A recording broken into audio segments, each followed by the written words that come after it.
பிஸ்மில்லாஹிர் ரஹ்மானிர் ரஹீம். இறைவனுடைய திருப்பெயரால் உங்கள் அனைவரையும் சந்திப்பதில் அல்லாஹு தாலாவுக்கு புகழ் கூறிக்கொண்டு என்னுடைய உரையை ஆரம்பிக்கிறேன். என்னுடைய பெயர் சுகுமார், காதல் சுகுமார். தொழுகைனா என்ன, நோன்புனா என்ன, அப்படி அதாவது நம்ம வாழ்க்கையில் என்னைக்காவது ஒரு காலம் ஒரு சந்தர்ப்பம் அதிசயம் நடக்கும். வாழ்நாள் முழுவதும் அதிசயமாக நடந்து கொண்டிருந்தது பார்த்தீங்கன்னு சொன்னால் அது நபிகள் நாயகம் ஸல்லல்லாஹு அலைஹி வஸல்லம் அவங்களுடைய வாழ்க்கையில் மட்டும்தான் அப்படின்னு சொல்லலாம். உண்மையான முஹ்மின்களுக்கு தொழுகையில் மிஹ்ராஜ் உண்டு, இறை சந்திப்பு உண்டு அப்படின்னு சொல்லுவாங்க. அதில் அது போல தான் இப்படி ஒரு சந்திப்பும். அவங்க நபிகள் நாயகம் ஸல்லல்லாஹு அலைஹி வஸல்லம் சொன்னதுலேயே ஒரு விஷயம் என்னன்னு பார்த்தீங்கன்னா உழைப்பு. அதாவது உலகத்திலேயே எந்த உணவு சிறந்த உணவுன்னு கேட்குறாங்க. ஒருவருடைய உழைப்பை கொண்டு அவருக்கு வரக்கூடிய சாப்பாடு சாப்பிட்றது தான் உண்மையான, அதாவது ஹலாலான உணவு அப்படிங்கிறத இதைத்தான் சொல்கிறாங்க.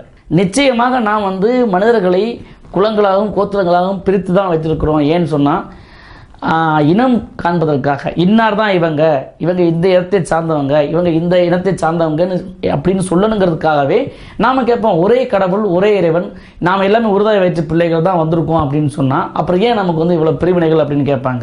இவர் தன்னுடைய கொள்கைகளில் உறுதியாக இருந்தப்போ, நபிகள் நாயகம் ஸல்லல்லாஹு அலைஹி வஸல்லம் தன்னுடைய கொள்கையில் உறுதியாக இருந்தபோது அவருக்கு ஏற்படக்கூடிய, அதாவது உண்மையையும் அறிவையும் ஞானத்தையும் சொல்கிறதுக்கு அவங்களுக்கு அத்தனை போராட்டத்துக்கு, அதாவது சொல்கிறாங்க, ஒருவன் தன்னுடைய உணவுக்காகவோ இல்லை நாட்டுக்காகவோ உரிமைக்காகவோ போராடுவதில்லை போராட்டம், தன்னுடைய மனதோடு எவன் போராடி வெற்றி கொள்கிறானோ அவன் தான் உண்மையான முஹ்மீன், அதாவது உண்மையான மனிதன், அதுதான் உண்மையான போராட்டம் அப்படின்னு சொல்கிறாங்க.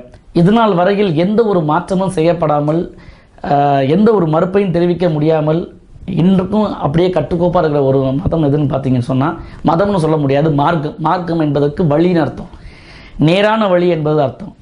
அப்போது நிறைய இடங்களில் பார்த்தீங்கன்னு சொன்னால், நான் திருக்குரான் ஓதும்போது சில இடங்கள்லாம் பார்த்தீங்கன்னா மனிதர்களே அப்படின்னு பொதுப்படையாக தான் அறிவிச்சிருக்காங்க. அங்கே மதம் கிடையாது, குலம் கிடையாது, கோத்திரம் கிடையாது, மனிதர்களே உங்களில் உயர்ந்தவர்கள் தாழ்ந்தவர்கள் என்ற இனபேதம் யாருமே பார்க்க வேண்டாம்.